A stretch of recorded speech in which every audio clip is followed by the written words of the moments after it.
All right, my name's Matthew Beeling, and I chose to do my presentation on America's decision to declare war on Germany. World War II began in Europe during 1914 and was fought between the Allied powers and the Central Powers.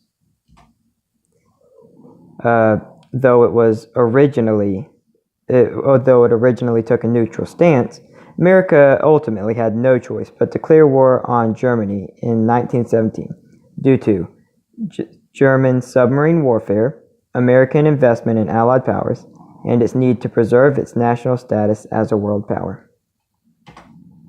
The first of those being submarine warfare. This is probably the most widely known reason why America entered into World War I, and that was due to unrestricted German submarine warfare. U-boats caused a lot of conflict throughout the entire war. It all started when Germany began to target merchant ships, whether they were Allied or neutral. Eventually, a British boat named the Lusitania was sunk by a German U-boat. Almost 2,000 people died on the boat, but 128 of those listed among them were American. This led to Germany promising to America that it would discontinue its attack on unarmed ships. However, just 2 months later, it sank an Italian liner, which killed 27 Americans. Even George Moss, a 20th century historian, claimed that Germany's submarine warfare made staying out of World War II an impossibility. It forced Wilson to choose between war and appeasement. Ultimately, the United States was forced to go to war due to this. America's economy. This is another reason why America had to enter World War I, and that was because it needed to protect its economy. Throughout the war, America made many large loans to and investments to the Allies. America looked at it as its political and material well-being was directly correlated with the preservation of Britain and France as a strong, independent state.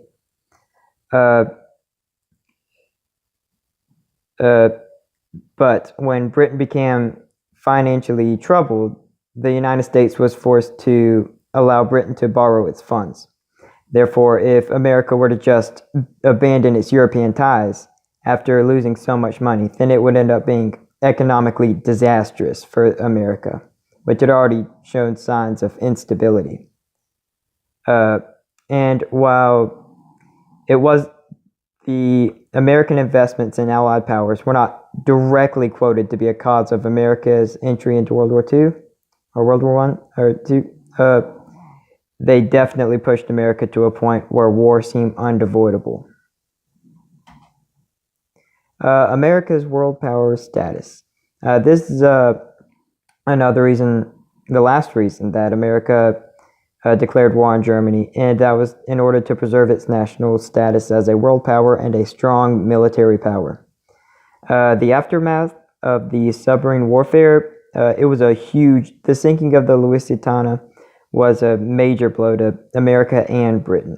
If America had remained neutral after the sinking, then it would have been considered a national humiliation, not only by America itself, but by other countries.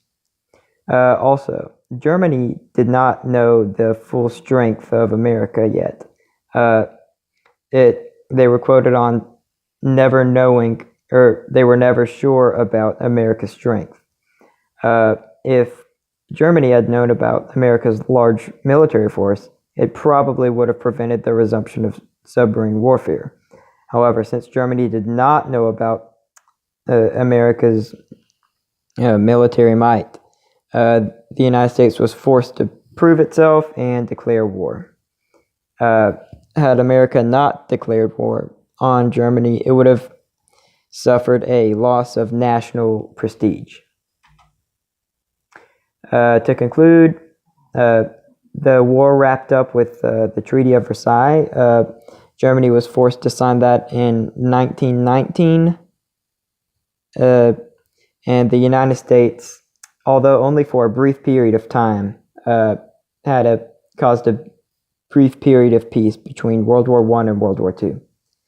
Overall, the justification for them entering World War I was because of the United States was justified in its decision to declare war on Germany in 1917 because of the German naval aggression, as well as its desire to preserve its economy and its national prestige.